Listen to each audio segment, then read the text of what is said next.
사도신경으로 신앙 고백 드리시겠습니다. 나는 전능하신 아버지 하나님 천지의 창조주를 믿습니다. 나는 그의 유일하신 아들 우리 주 예수 그리스도를 믿습니다. 그는 성령으로 잉태되어 동정녀 마리아에게서 나시고 본디오 빌라도에게 고난을 받아 십자가에 못 박혀 죽으시고 장사된 지 사흘 만에 죽은 자 가운데서 다시 살아나셨으며 하늘에 오르시어 전능하신 아버지 하나님 우편에 앉아 계시다가 거기로부터 살아있는 자와 죽은 자를 심판하러 오십니다. 나는 성령을 믿으며 거룩한 공교회와 성도의 교제와 죄를 용서받는 것과 몸의 부활과 영생을 믿습니다. 아멘. 찬송가 216장 찬양하시겠습니다.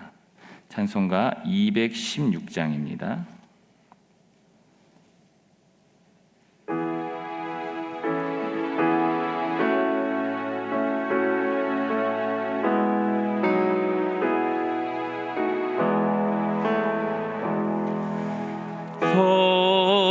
성자의 귀한 몸 날 위하여 버리신 그 사랑 고마워라. 내 머리 숙여서 주님께 피는 말 너무 주님께 바치리까.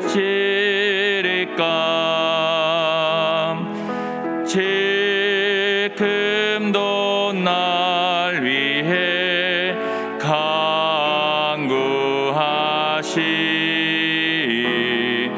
이 옅은 믿음이 하옵나니. 주님의 참 사랑 고맙고 놀라워 찬송과 기도를 쉬지 않네. 주님의 십자가 나도 지고 진실한 믿음과 마음으로 형제의 사랑과 친절한 위로를 네게 나 베풀게 하옵소서. 만 가지 은혜를 받았으니 내 평생 슬프남 즐거우남.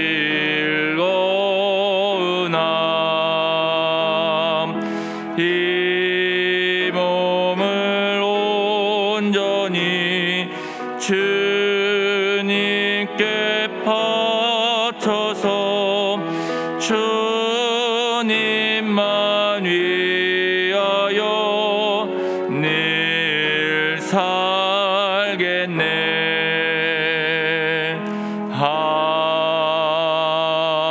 아멘. 오늘 하나님의 말씀은 고린도후서 7장 2절에서 7절까지의 말씀입니다. 고린도후서 7장 2절에서 7절까지의 말씀입니다. 우리 한 절씩 교독하시고 마지막 절은 함께 봉독하도록 하겠습니다. 마음으로 우리를 영접하라. 우리는 아무에게도 불의를 행하지 않고 아무에게도 해롭게 하지 않고 아무에게서도 속여 빼앗은 일이 없노라. 내가 이 말을 하는 것은 너희를 정죄하려고 하는 것이 아니라 내가 이전에 말하였거니와 너희가 우리 마음에 있어 함께 죽고 함께 살고자 하고자 함이라.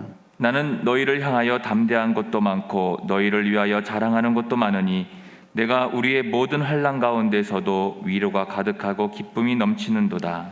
우리가 마게도냐에 이르렀을 때에도 우리 육체가 편하지 못하였고 사방으로 환난을 당하여 밖으로는 다툼이요 안으로는 두려움이었노라. 그러나 낙심한 자들을 위로하시는 하나님이 디도가 오므로 우리를 위로하셨으니 같이 있습니다. 그가 온 것뿐 아니요 오직 그가 너희에게 받은 그 위로로 위로하고 너희의 사모함과 애통함과 나를 위하여 열심히 있는 것을 우리에게 보고함으로 나를 더욱 기쁘게 하였느니라. 아멘. 기도하겠습니다. 좋으신 아버지 하나님, 은혜를 감사합니다. 지난 간밤에도 저희들을 눈동자가 지켜주시고 주님 품 안에서 편히 쉬게 하셨다가 이 새벽에도 저희들을 주 앞에 불러주심을 감사합니다. 물을 떠난 고기가 살 수 없음과 같이 저희가 주의 은혜가 없이는 한순간도 살 수 없음을 고백합니다. 이 새벽에도 말씀과 기도 가운데 저희들을 만나주시며 주의 성령으로 충만케 하여 주옵소서. 오늘 한 날도 주님과 더불어 동행하게 하시고 주를 기쁘시게 하는 한 날 되게 하여 주옵소서. 주님께 감사 예물을 드립니다. 범사에 감사합니다. 손자 이안이 하나님의 손길로 치료하여 주옵소서. 또 1000번째 예물 주님께 드립니다. 하나님 아버지, 믿음으로 또 순종으로 감사함으로 드리는 예물을 주님께서 기뻐 받으시며 약속하신 하늘의 복과 땅의 복으로 충만하게 채워 주옵소서. 주의 은혜로 종의 가정들을 형통케 해주시며 그 자녀들을 축복하여 주옵소서. 예수님의 이름으로 축복하며 기도하옵나이다. 아멘. 이 새벽에도 주의 은혜와 축복이 함께 하시기를 축원합니다. 이 고린도 후서는 사도 바울이 고린도 교인들한테 자신의 사도성을 변호하기 위해서 쓰여진 내용이 주된 내용입니다. 그래서 고린도 후서 1장에서 7장까지는 사도 바울이 자신의 사도성을 변호합니다. 근데 그 이유는 고린도 교회 안에서 여러 가지 이제 분파와 문제가 생기면서 사도 바울의 사도성을 이제 의심하거나 이제 비방하는 사람이 생겼기 때문입니다. 근데 이걸 바울이 적극적으로 변호한 이유는 자신이 전한 복음 때문입니다. 그러니까 이제 사도 바울이 신실하지 않은 사역자다, 거짓말쟁이다, 이렇게 이제 문제가 되면 사도 바울이 전한 복음이 문제가 되는 것이고, 또 그 사도 바울의 복음을 듣고 구원을 얻어서 믿음 생활하는 성도들의 신앙의 근간을 흔들어 버리기 때문에 그렇습니다. 그 사도 바울이 적극적으로 자기를 변호한 이유는 자기 자신을 위해서 변호한 게 아니에요. 사도 바울이 적극적으로 자기를 변호하지 않으면 자기가 전한 복음이 흔들리게 돼버리고 거짓 복음이 돼버리게 되고, 그 바울이 전한 복음을 듣고 구원에 이른 사람들의 신앙 그 자체가 흔들려 버리기 때문에 그런 것입니다. 그래서 바울은 고린도 교회 성도들을 위해서라도 또 이제 복음을 지키기 위해서라도 자신이 신실한 사역자다, 신실한 사도다라는 사실을 적극적으로 변호를 하는 것입니다. 물론 바울의 변호는 말만 있는 변호는 아니었죠. 바울이 실제로 그런 신실한 사역자로 성실하게 살아갔던 것입니다. 그래서 이제 그것을 비방하는 자들에게 적극적으로 바울이 변호를 합니다. 우리가 이제 묵상하지는 않았지만 고린도후서 6장을 한번 가보시겠습니까? 고린도후서 6장. 우리가 이제 매일 새벽에 조금씩 말씀을 묵상하는 것이, 장점은 그 말씀을 깊이 있게 묵상하는 장점이 있지만 단점은 통성경처럼 전체를 보지 못하는 단점이 있어요. 그래서 여러분들이 고린도후서 1장부터 오늘 본문 7장까지가 하나의 내용입니다. 사실은 사도 바울이 자기의 사도성을 변호하는 하나의 내용이에요. 그래서 여러분들이 한번 1장부터 7장까지 그냥 길지 않으니까 한번 쭉 읽어보시는 것도 도움이 됩니다. 자, 고린도후서 6장에 보면 3절입니다. 바울이 이런 말하죠. 우리가 이 직분이 비방을 받지 않게 하려고 하는 말이 나와요. 그러니까 사도 바울이 복음을 전하는 자로 부름을 받았는데 그 직분이 비방을 받을 수 있는 것입니다. 현대에 이제 목회자들이나 교회의 직분자들을 비방하는 얘기가 많아요. 물론 그들의 그 얘기 가운데는 전혀 근거가 없는 얘기가 아닌 것은 아닙니다. 교회가 실수한 것도 있고 또 교회의 지도자들 또 목회자들이 실수한 것도 분명히 있습니다. 그러나 문제는 성도들이 여기에 아무 생각 없이 참여해가지고 같이 교회를 비방한다는 거예요. 이것은 굉장히 위험한 일이에요. 제가 늘 말씀을 드리지만 남편이 완벽한 사람은 아닙니다. 그러나 그 남편의 허물을 자식 앞에 들춰내는 사람은 자식을 망치는 겁니다. 아버지를 존경하지 않고 아버지의 권위 아래 들어가지 않는 자녀가 어떻게 바르게 크겠습니까? 그리고 자식들에게 권위를 잃어버린 아버지가 어떻게 자녀를 훈계하고 책망을 할 수 있겠습니까? 그러니까는 그 아내는 사실을 말하는 것 같지만 사실 자녀들한테 아버지를 없애는 것과 똑같은 실수를 하는 거예요. 지혜로운 아내라면 남편이 좀 부족하더라도 그 남편을 잘 보완하고 그래서 그 남편이 자식들한테 권위를 잃어버리지 않도록 도와주는 것이 그게 지혜로운 아내인 거예요. 그거는 반드시 남편이 훌륭하기 때문만에 그런 것은 아닙니다. 교회도 마찬가지입니다. 그래서 여러분들이 교회의 지도자들을 함부로 비방하시면 안 돼요. 그거는 교회의 지도자들이 완벽하다는 뜻이 아니에요. 이 세상에 완벽한 사람은 아무도 없죠. 근데 그럼에도 불구하고 우리가 교회의 지도자들을 함부로 비방하지 않아야 될 이유는 교회가 전하는 복음을 지키기 위한 거예요. 저는 이제 어떤 평신도한테 제가 거꾸로 배운 건데 그분은 절대로 교회에서 힘들었던 얘기를 자식들 앞에서 하지 않습니다. 그러니까 많은 성도들이 실수하는 이유가 자식들이 보는 앞에서 아무 허물 없이 장로들을 비방하고 권사들을 욕하고 목사들을 비방해요. 그리고는 자식한테 뭐라 그러냐면 야, 너 신앙생활 잘해라. 너 신앙생활 잘해라 이래요. 그럼 어느 자식이 그 부모의 신앙을 따라가겠습니까? 그러니까는 이 세상에 완벽한 교회가 없어요. 모든 교회에는 약점이 있습니다. 근데 그럼에도 불구하고 그거를 자식들 앞에서 함부로 얘기하는 게 아니에요. 오히려 자식들 앞에서는 좋은 얘기를 해야 합니다. 그래야 너희들 신앙생활해라, 믿음생활해라. 그러면은 자녀들이 그 믿음을 계승하는 거예요. 그런데 엄마 아빠가 입만 열면 교회 비방하고 교회 원망하는 얘기하고 교회에 안 되는 얘기만 하고 그런 얘기만 듣고 큰 아이가 너희가 믿음생활하라 그러면은 그 아이가 신앙생활을 계승할 이유가 없는 것이죠. 이런 면에서 서로가 조심해야 됩니다.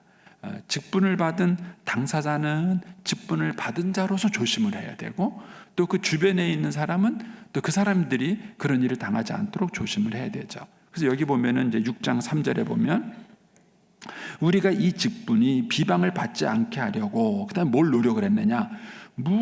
무엇에든지 아무에게도 거리끼게 않고 다른 사람이 뭔가 거리끼는 일을 안 하려고 노력을 한 거죠. 또 4절에 오직 모든 일에 하나님의 일꾼으로 차천하여 나 하나님께 부름받은 자다라는 것을 스스로 소명을 가지고 확신했다는 거죠. 그래서 많이 견디고 환난, 궁핍, 고난, 매맞음, 갇힘, 난동과 수고로움과 자지 못함과 먹지 못함 가운데 이게 바울이 당한 어려움이에요. 사실 그는 말도 안 되는 어려움들을 겪었지만 이런 어려움을 겪으면서도 깨끗함과 지식과 오래 참음과 자비함과 성령의 감화와 거짓이 없는 사랑과 진리의 말씀과 하나님의 능력으로 의의 무기를 좌우에 가지고 이렇게 말한 거예요. 그러니까 이게 훌륭한 직분자예요. 여러분 훌륭한 직분자를 우리 옛날 우리 선배 목사님들은 자꾸 교회를 운영하는 측면에서 얘기했어요. 교회가 무슨 행사가 있으면 식당 봉사자도 있어야 되고 청소하는 사람도 있어야 되고 일하는 사람들도 있어야 되다 보니까 우리 선배 목사님들이 본의 아니게 이런 행위에다가 강조를 뒀어요. 훌륭한 직분자는 식당 봉사 잘하고 교회 청소 잘하고 교회 와서 일 잘하는 사람을 훌륭한 봉사자로 얘기했습니다. 물론 그것도 맞는 얘기죠. 믿음으로 와서 봉사를 해야 되기 때문에 전혀 틀린 얘기는 아닙니다. 그러나 더 중요한 본질은 뭐냐 하면은 신자가 신자답게 사는 거예요. 그러니까는 하나님의 복음을 위하여 자신의 삶을 진실하게 살아가는 것, 이것이 사실은 직분자로서 더 중요한 일인 것입니다. 그러니까 바울은 이런 노력을 하면서 살아왔어요. 근데 그럼에도 불구하고 고린도 교인들한테 비방을 받은 거예요. 그런 비방을 받는 일이 있었죠. 그래서 이제 그것을 바울이 적극적으로 변호를 하게 된 것입니다. 자, 이런 맥락에서 오늘 본문 7장으로 와 보겠습니다. 오늘 본문 7장 이제 2절에 오시면 이런 맥락에서 사도 바울이 얘기한 거예요. 그래서 여기까지, 그러니까 이제 7장 1절까지 사도 바울이 자기를 쫙 변호한 거예요. 그러고 난 다음에 이렇게 말하는 겁니다. 7장 2절에 마음으로 우리를 영접하라 이렇게 말하는 거예요. 마음으로 우리를 영접하라. 형식적으로 영접하지 말고. 여러분들 목회자가 부족한 게 많지만 여러분들이 목사를 사랑하시고 마음으로 영접하셔야 돼요. 그래야 여러분들이 목사의 가르침을 듣고 은혜를 받는 거예요. 물론 목사도 조심해야 되죠. 사도 바울과 같이 그런 신실한 사역자로서 살아갈 수 있도록 이 사역자인 목회자들은 끊임없이 자기 싸움을 해야 합니다. 저는 이제 이 고린도 후서를 읽으면 마음이 무거워요. 왜냐하면 내가 이렇게 살고 있나 이제 이런 생각이 들기 때문에 사실 참 이 바울의 수고한 거에 비한다면은 참 이 마음의 도전을 참 많이 받습니다. 근데 바울이 지금 이 얘기를 하는 이유는 인기를 위해서 이런 얘기를 한 거 아니에요. 바울 자신을 위해서 그렇게 얘기한 게 아닙니다. 바울이 전하는 복음과 그 다음에 그 복음을 듣고 구원에 이르는 그 고린도 교회 성도들의 유익을 위해서 지금 이 얘기를 하는 거예요. 그래서 마음으로 우리를 영접하라 이렇게 얘기를 합니다. 그러면서 다시 또 한번 얘기하죠. 우리는 아무에게도 불의를 행하지 않았고 아무에게도 해롭게 하지 않았고 아무에게도 속여 빼앗은 일이 없노라. 여기 보면은 다 부정형이에요. 않고 안 했다. 부정형이에요. 여러분 주의 일을 한다는 것은요 뭐를 하는 것만 주의 일이 아니에요. 안 하는 것도 주의 일이에요. 이 말을 또 잘못 오해하셔가지고 하는데 쉽게 말하면 죄 안 짓고 사는 거, 그리고 죄 안 짓고 사는 거 그것만 해도 우리가 좋은 직분 아니에요. 싸울 일이 있는데 안 싸우고 사는 거, 그게 좋은 일이에요. 내가 분하고 억울한 일을 당해도 참고 사는 거 그것도 주의 일이에요. 사도 바울은 자기가 신실한 직분자로서 살기 위해서 불의한 일, 또 남을 해롭게 하는 거, 누구를 속여 빼앗는 거 그런 일을 하지 않았어요. 그러니까는 자기를 잘 하지 않는 어떤 것을 하지 않는 것도 훌륭한 주의 일이에요. 뭘 많이 베풀고 하는 것도 주의 일이지만 자기를 지켜서 거룩하게 살아가는 것 이것도 훌륭한 주의 일인 것이죠. 그러니까 바울이 그렇게 말한 거예요. 나는 이러이러한 일들을 행하지 않았다 이렇게 말합니다. 그러면서 3절에 내가 이 말을 하는 것은 지금까지 계속 한 거예요. 내가 바울이 사역자로서 뭐 이렇게 여러 가지 말을 한 것은 자기를 자랑하려고 한 게 아니에요. 또 고린도 교인들을 정죄하기 위한 것도 아니라는 겁니다. 그래서 3절에 내가 이 말을 하는 것은 너희를 정죄하려고 하는 것이 아니라 내가 이전에 말하였거니와 너희가 우리 마음에 있어서. 저는 참 이 말이 가슴이 찡해요. 너희가 우리 마음에 있어서. 왜냐하면 목회하면서 성도들이 제 마음에 다 있어야 돼요. 제가 이 부여중앙교회 와서 아직도 부끄러운 게 그거예요. 성도들 한 명 한 명이 제 마음속에 다 있어야 되는데 아직은 그렇지 못해. 상처받지 마세요. 저도 이제 목회자로서 열심히 노력을 하고 좀 세월과 시간이 좀 지나야 되는 부분이 있겠죠. 어쨌든 좋은 목회자는 성도들을 가슴에 담고 살아야 돼요. 그게 이제 좋은 목회자예요. 그래서 이 바울이 그렇게 말합니다. 너희가 우리 마음에 있어서, 우리라고 복수를 쓴 이유는 바울과 디모데 이 두 사람을 다 포함하기 때문에 이런 얘기를 하는 거죠. 그러니까 너희가 우리 마음에 있다. 우리 마음에 있다. 그리고 우리 마음에 있는 이유가 뭐냐? 함께 죽고 함께 살고자 함이라. 이게 이제 목양의 마음이에요. 전 목회자들의 마음속에 이런 게 있는 거죠. 성도들이 너희들이 내 마음에 있고 그리고 너희들과 함께 죽고 함께 살고자 한다는 거예요. 그러니까 모든 걸 같이 누리고 싶다는 거예요. 모든 하나님 앞에 가서 자기가 상급을 받고 누리는 모든 영적 축복과 은혜들을 바울이 고린도 교인들과 함께 다 같이 누리고 싶은 그런 마음이 바울에게 있었던 것이죠. 그래서 이제 이 앞에서 열거된 수많은 그런 신실한 삶을 살려고 바울이 노력을 했던 것이고 또 이제 헌신을 했던 것입니다. 그러면서 4절에 이렇게 말하죠. 나는 너희를 향하여 담대한 것도 많고 너희를 위하여 자랑할 것도 많다. 그만큼 수고를 했기 때문입니다. 그래서 여러분들이 좋은 직분자로 살았다면은 이게 있어야 돼요. 이게 있어야 돼요. 여러분들이 교회를 향해서 또 전회를 향해서 담대한 것, 부끄러움 없이 담대한 것이 많아야 되고 또 많이 수고한 것들이 많기 때문에 자랑할 것들이 많이 있어야 되겠죠. 바울이 그랬던 거예요. 바울이 고린도 교인을 향해서 그러면서 그런 얘기를 합니다. 그 뒤에 많으니 내가 우리의 모든 환난 가운데서도 위로가 가득하고 기쁨이 넘치다. 저는 이 말이 참 감동이 되는 게 바울이 고린도 교인을 향해서 이제 자랑할 게 참 많은데 담대하고 담대할 것, 자랑할 것 이게 참 많은데 그 중에 하나가 뭐냐면은 하나님께 받은 위로라는 거예요. 하나님께 받은 위로라는 거예요. 그게 왜 중요하냐면은 1장을 보셔야 돼요. 1장에 가면은 사도 바울이 자기가 위로의 하나님을 찬양하죠.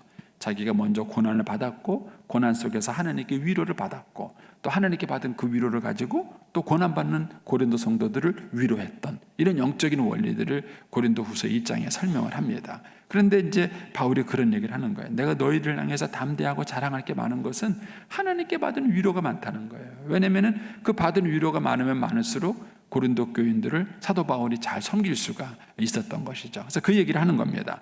내가 우리의 모든 환난 가운데서도 위로가 가득하고 기쁨이 넘치도다. 그래서 여러분들이 신앙생활을 제대로 하고 있다면 이 두 가지가 있어야 돼요. 위로가 가득하셔야 돼요. 여러분 예수 믿는 사람에게 환난이 없을까요? 있습니다. 왜 하나님이 예수 믿는 사람에게 환난을 다 안 없애주는지는 저도 다 모르겠습니다. 그러나 분명한 것은 신앙생활 잘하고 믿음생활 잘해도 하나님께서 환난을 거둬주지는 않으세요. 환난과 시련이 있습니다. 근데 분명한 게 뭐가 있냐면요, 위로가 있어요. 그 환난과 고난을 감당해낼 수 있는 위로가 있는 거예요. 그래서 그 위로가 적은 게 아니라 가득하다 그랬어요. 그래서 저와 여러분이 신앙생활을 건강하게 하고 있다면은 반드시 이런 하나님의 위로가 있어요. 환난은 없을 수 없지만 그러나 그 환난을 이겨낼 수 있는 하나님의 위로가 있어요. 그리고 또 뭐가 있느냐면은 기쁨이 넘쳐요. 그래서 예수 믿는 사람들은 늘 기뻐야 돼요. 샘솟는 기쁨이 있어야 돼요. 그런 기쁨이 있는가? 내 안에 그런 기쁨이 있는가? 그것이 건강한 신앙의 한 모습이에요. 그러면서 바울이 예를 들어줘요. 자기가 하나님께 받은 위로와 기쁨이 뭔가를 예를 들어주는데 그게 이제 5절에서 7절이에요. 거기 보면은 5절에 이런 말을 합니다. 우리가 마게도냐에 이르렀을 때에도 약간 이제 지명적인 것들이 필요한데 제가 지도 그려준 거 기억하시나 모르겠어요. 그리스가 이렇게 길게 있으면 이쪽이 터키, 그다음에 이쪽이 이탈리아예요. 그 사이에 지금 그리스가 있는데 그리스 위쪽 지방을 마게도냐라 그러는 거예요. 우리로 말하면 충청북도. 그다음에 이 아래쪽 지방을 아가야라 그래요. 아가야. 여기가 충청남도 이렇게 생각하면 돼요. 마게도냐 그러면은 충청북도 넓은 지역을 말하는 거고, 이제 아가야 그러면은 충청남도 작은 지역을 말. 그 중에서 고린도 그러면은 충청남도 부여군 이렇게 되는 거예요. 지명을 이해하시겠죠? 근데 지금 바울이 어디 있느냐면은 마게도냐에 있어요. 그 마게도냐에서 고린도 후서를 쓴 겁니다. 지난번에 한번 제가 설명드렸는데 기억나는 거 모르겠어요. 마게도냐에서 지금 이 고린도 후서를 썼어요. 그런데 이 고린도 후서를 쓰는 도중에 고린도 전서와 고린도 후서 사이에 또 하나의 편지가 있어요. 근데 그건 지금 존재하지 않습니다. 남아있지 않는데 고린도 전서와 후서 사이에 또 하나의 편지를 들고 디도가 고린도 교회에 간 거예요. 고린도 교회에 갔는데 그 디도로부터 바울이 소식이 안 오는 거예요. 그래서 걱정을 하고 있는 거예요. 그런 상황에서 바울이 고린도 후서를 지금 쓰고 있어요. 근데 쓰고 있는데 디도가 온 거예요. 상황이 좀 이해가 되시죠? 그 사이 디도가 온 것입니다. 그때 이제 5절 얘기가 나오는 거예요. 우리가 마게도니아에 이르렀을 때에 우리 육체가 편하지 못하였고, 왜? 바울이 복음을 전하면서 겪고 있는 건강상의 어려움이 있었고, 그 다음에 핍박이 있었어요. 그래서 바울이 내가 마게도니아에 이르렀는데 우리 육체 건강이 편하지 못했고, 두 번째 사방으로 환난을 당하였어요. 예, 바울에게도 이런 어려움이 있었어요. 이렇게 신실한 사역자요 믿음으로 살아갔고 좋은 믿음을 가진 바울에게도 이런 환난과 어려움이 있었던 거예요. 예, 그러면서 우리가 사방으로 환난을 당하였고, 그래서 밖으로는 다툼이고 안으로는 두려움이었어요. 예, 바울에게도 우리와 똑같은 시련과 어려움이 있었던 거예요. 바깥으로부터 환난을 당하고, 그 환난 때문에 인간이기 때문에 생기는 마음의 두려움이 있어요.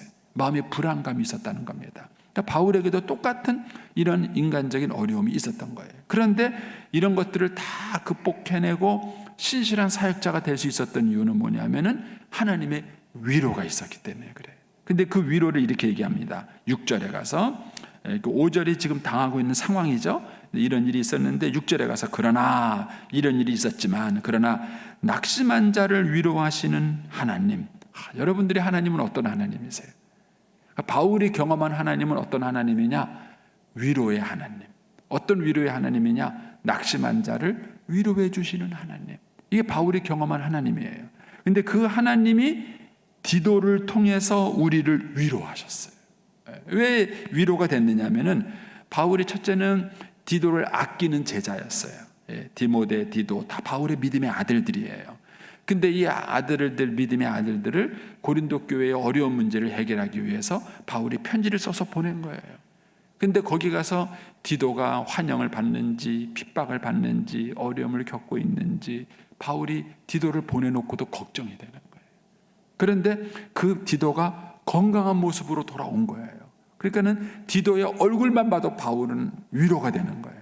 하나님께서 이 디도를 지켜줬구나. 그것만 봐도 위로가 되고, 그 다음에 또 위로가 된 게 뭐냐면은 디도를 통해서 고린도 교회의 소식을 전해 들었는데 그 소식이 좋은 소식이었어요. 그 내용이 7절에 나와요. 자, 하나님이 디도를 통해서 바울을 위로해 주셨는데 첫 번째는 그가 온 것, 이게 위로가 되는 거예요.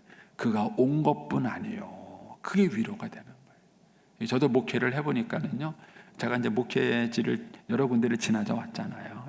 그랬는데 그 속에서 좋은 소식도 들리고 나쁜 소식도 들리고 그럴 때가 있어요. 근데 제일 기쁠 때가 뭐냐면은 믿음생활 잘한다는 소식을 들을 때. 제일 마음이 아플 때는 어쩌나요? 믿음생활 잘하는 사람이 지금 뭔가 시험에 들어서 믿음생활 잘 못한다 이런 말 들으면 마음이 너무 무거워요. 마음이 너무 무거워요. 바울이 지금 그 얘기하는 거예요.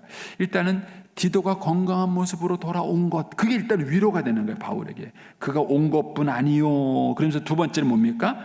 오직 그가 너희에게 받은 그 위로로서 지금 바울을 위로해 주고 있는 거예요. 예, 디도가 가가지고 이 두 번째 편지를 들고 갔는데 그 두 번째 편지에는 이제 학자들의 추정에 의하면은 고린도 교인을 책망하는 내용이 많았다 그래요. 그런데 그걸 듣고 행여나 고린도 교인들이 시험에 들었을까 봐 걱정을 했는데 오히려 고린도 교인들이 그 편지의 내용을 받아들이고 회개를 많이 한 거예요. 그리고 디도도 위로를 받은 것입니다. 그러니까 디도를 잘 환영해서 돌려보내 준 거죠. 그러니까 그 소식을 디도가 가서 얘기한 거예요. 고린도 교인들이 이렇게 돼서 문제가 해결되고 자기를 비방한 게 아니라 자기를 잘 대접해서 보내줬다. 이 얘기를 하니까 그 소식을 들은 바울이 기쁜 거예요. 위로가 되는 거예요. 그래서 디도가 돌아온 것만 해도 기쁘고, 또 디도가 하나님께 받은 그 고린도 교인들에게 받은 그 위로를 가지고 와서 자기한테 얘기해 주니까 그 얘기 듣고 자기가 또 위로가 되는 거예요. 그래서 그 얘기입니다. 그가 너희에게 받은 그 위로로 위로하고 너희의 사모함과, 고린도 교인들이 바울을 사모하고 있다는 얘기를 들은 거예요. 바울을 사랑한다는 얘기를 들은 거예요. 그 다음에 너희의 애통함과, 바울의 그 고린도 교인들이 자기가 지은 죄로 인해서 애통하는 내용을 들은 거예요. 그 다음에 또 뭐죠? 나를 위하여 열심히 있는 것과, 여전히 바울을 사랑하고 바울을 후원하려고 하는 그런 열심히 있는 마음들을 들은 거예요. 그거를 우리에게 보고함으로 그랬습니다. 그걸 우리에게 보고함으로 나를 더욱 기쁘게 하였느니라. 나를 더욱 기쁘게 하였느니라.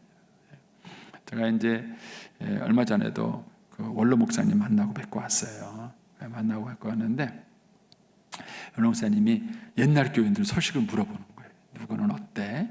누구는 어때? 누구는 잘 있어? 이렇게 물어보셔요. 제가 뭐라고 얘기할까요? 아니 목사님 그 권사 요새 교회도 잘 안 나와요. 그렇게 얘기를 해야 될까요? 그분 이제 목사님 속상하시겠죠. 목사님이 옛날엔 안 그랬는데 왜 그래요? 속상하시겠죠. 근데 반면에 이제 요새 뭐 신앙생활 열심히 잘하고 있습니다. 네, 그러면 어떻게 할까요? 기쁜 거예요. 그게 큰 위로가 되는 거예요. 그러니까 바울이 지금 고린도 교인들을 향해서 지금 이제 그 얘기를 하는 것입니다. 바울이 고린도 교인을 향해서 그 얘기를 하면서 디도가 옴으로써 하나님이 나를 위로하셨다. 그렇게 하듯이 바울에게 환난과 어려움도 많았지만 그러나 그것이 위로가 된다는 거예요. 저는 이제 이런 바울의 마음이 10분이 이해가 됩니다. 목회를 하면서 어려움이 없지는 않습니다. 그러나 그런 어려움이 있음에도 목회를 하는 재미가 뭐냐면은 이런 위로가 있기 때문에 하나님이 주시는 그런 위로, 격려, 그것이 목회를 하면서 큰 힘이 되는 것이죠. 저는 이제 여러분들에게도 이런 은혜가 넘치게 되기를 축복합니다. 그리고 또 여러분들이 또 돌보는 구역 식구들이 있고 또 여러분들이 돌보는 믿음이 연약한 자들이 있잖아요. 이제 그들에 대해서도 여러분들이 바울과 똑같은 심정과 마음을 가질 수 있을 겁니다. 여기서 이제 마무리하면서 이런 한 가지 은혜를 또 해볼 수 있어요. 중요한 영적인 원리를 하나 배우는데 우리가 환난과 어려움을 당하는 것도 중요하지만 그보다 더 중요한 것은 그 환난과 어려움보다 크신 하나님을 만나는 거예요. 그래서 환난과 어려움이 있다는 걸로 인해서 낙심하지 마세요. 누구든지 있는 것입니다. 더 중요한 것은 환난과 어려움이 없는 환경을 만나는 것이 아니라 환난과 어려움보다 크신 하나님을 만나는 거예요. 그리고 그 하나님이 우리를 위로해 주시고 우리로 하여금 그 환난과 어려움을 다 극복해내서 이기도록 만들어 주시는 분이 하나님이신 겁니다. 여러분이 이 새벽에도 바로 그 하나님을 만나시고 주님이 주시는 위로로 충만하게 되기를 축복합니다. 기도하겠습니다.